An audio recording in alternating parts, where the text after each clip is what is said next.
Ushbu loyiha Mikrokreditbank hamkorligida Farg'ona viloyati Uchko'prik tumani Yangiyer mahalla fuqarolar yig'ini hududida joylashgan konturlarda amalga oshirilmoqda. Bu yerda qizilloviya ekilgan. Ekin ekilgan maydon hajmi 10 gektarni tashkil etadi.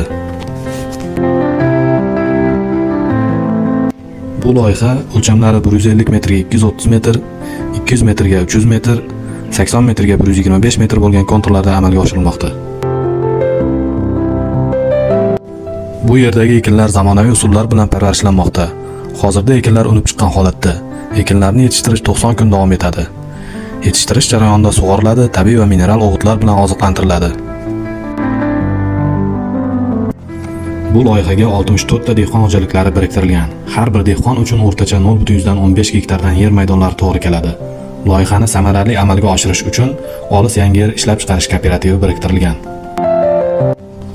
Ushbu loyiha bo'yicha har bir gektardan 2 tonna, jami 20 tonna hosil olish rejalashtirilgan. Kelajakda ekin maydonini kengaytirish va shu orqali dehqon xo'jaliklarining daromadlarini oshirish maqsad qilingan.